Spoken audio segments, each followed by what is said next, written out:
ஈசனே மனிதனாகிறான், மனிதனான ஈசனே தன் உயர்ந்த ஞானத்தால் தன்னை அறிவான் என்ற அற்புத வரிகளை தந்தவர் அவர்தான் பரஞ்சோதி மகான். அவரை பற்றி தான் இந்த வீடியோவில் பார்க்க போகிறோம். வீடியோவை ஸ்கிப் பண்ணாமல் பாருங்கள். Welcome to eat waste channel. இவருடைய ஜீவசமாதி இருக்கிற ஆலயம் சென்னையில் திருவொற்றியூரில் டோல்கேட் பஸ் ஸ்டாப் பக்கத்தில் இருக்குது. ஆலயத்திற்குள் நுழைந்ததும் நம்மளை வரவேற்பது பரஞ்சோதி மகானின் பெரிய புகைப்படமும் 10 நிபந்தனைகள் கொண்ட அறிவிப்பு பலகையும் அவருடைய வாழ்க்கை குறிப்பும் அது சம்பந்தப்பட்ட புகைப்படங்களும் ஹாலில் நிறைய இருக்குது. புகைப்படங்களுக்கு கீழே அவர் கூறிய பொன்மொழிகளும் இடம்பெற்றிருக்கின்றன. ஹாலை தாண்டி படியேறி போனால் மகானின் ஜீவசமாதி இருக்குது. இவர் 1981ஆம் ஆண்டு ஜீவசமாதி அடைந்தார். ஞானம் என்பதே விஞ்ஞானம் தான் என்று சொல்லி வந்த இவரை ஞான வல்லல், தத்துவ ஞானி, ஜகத் மகா குரு அப்படின்னு சீடர்கள் இவரை அழைத்தனர். பரஞ்சோதி மகான் 1900ஆவது ஆண்டு மே மாதம் 2ஆம் தேதி ராமநாதபுரம் மாவட்டத்தில் உள்ள கான்சாபுரம் அப்படிங்கிற சிற்றூரில் எளிய குடும்பத்தில் பிறந்தார். 1911ஆம் ஆண்டு ஒரு மேல்நாட்டு அரசர் ஒருவரின் முடிசூட்டு விழா விமர்சையாக கொண்டாடப்பட்டது. அதை பார்த்தபோது அரசனை கடந்த பெரியவனாகிய கடவுளை காண வேண்டும் என்ற எண்ணம் மகான் மனத்தில் உதயமானது. 1919ஆம் ஆண்டில் வேலை நிமித்தம் காரணமாக பர்மா சென்றார். அங்கு ஒரு ஆலயம் ஒன்றில் வசித்து வந்தார். நமது தாய்மொழியைப் போலவே பேச, எழுத, படிக்க பர்மா மொழியையும் கற்றுக்கொண்டார். பரஞ்சோதி மகான் கடவுளை காண வேண்டும் என்ற அதீத அன்பால் பல முயற்சிகளில் ஈடுபட்டு தவ புனித வாழ்வை மேற்கொண்டார்.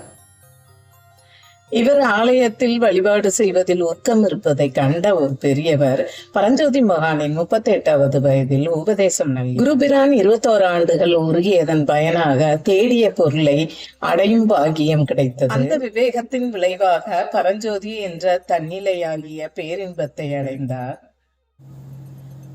பரஞ்சோதி மகான் தனது 39வது வயதில், அதாவது 1939ஆம் ஆண்டு சென்னை வந்தார்.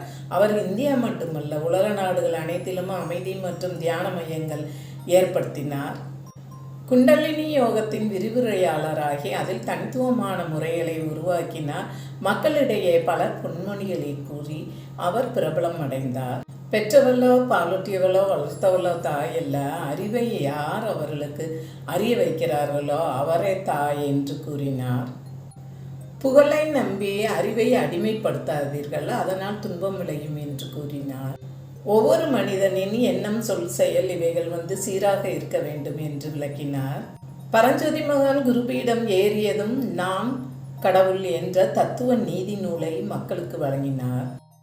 1946ஆம் ஆண்டு இவர் உருவாக்கிய உலக சமாதான ஆலயம் இன்றளவும் பணிகளை தொடர்கிறது. இதனுடைய நேரம் காலை 8:30 12 மணி வரையும், மாலை 5 8 மணி வரையும் செயல்படுகிறது. தத்துவஞானி வேதாத்ரி மகரிஷி அவர்களின் 3வது ஆசான் இவர். பரஞ்சோதி மகானின் ஞான சபையில் அங்கத்தினராகி குண்டலினி யோக தீட்சை முறையையும் சாந்தி யோகத்தையும் கற்றார். உலக சமாதான ஆலயத்தில் கேட்ட ஒரு சிறு உரையை நம்ம இங்கே கேட்கலாம். இன்னைக்கு நாம பேசிக் கொண்டிருக்கிறதுக்கு காரணம், உலகத்துக்கு ஞானம் போய் சேருமா அப்படின்னு கேட்டீங்கன்னா, உலகத்துக்கு போய் ஞானம் செய்வதற்கு முயற்சி பண்ணுறதுக்கு ஞானிகள் அவதரித்து அவங்களுடைய இயக்கம், அவங்களுடைய தத்துவம், அவங்களுடைய எண்ணம் அவர்களுக்கு எல்லாம் போய் சேர்க்கும் என்ற ஒரு நோக்கம் தான். ஆனா உலகத்துக்கு ஞானம் கிடைக்கிறத விட ஒரு தனி மனிதனுடைய சமாதானம் தான் உலக சமாதானம். ஒரு தனி மனிதனுடைய சமாதானம் தான் உலக சமாதானம். உலகத்திற்கு சமாதானம் என்றால் நம்மளுடைய எண்ணங்கள் தான் சமாதானத்துக்காக நம்ம நினைக்க வேண்டும், உலகத்திற்காக தவிர உலகம் சமாதானம் அளிக்கும் உலகமயம் இன்னைக்கு என்ன உலக நிர்வாகமே நடக்காது. பிராக்டிக்கலா சிந்தித்து பாருங்க. இன்னைக்கு எல்லா ஞானிகளாகி உலகத்தில் இருக்கிற அத்தனை பேரும் நம்ம ஞானிகளாக ஆகி விட்டோம்னா உலக நிர்வாகம் இப்படிதான் எல்லா ஸ்தபத்தையும்.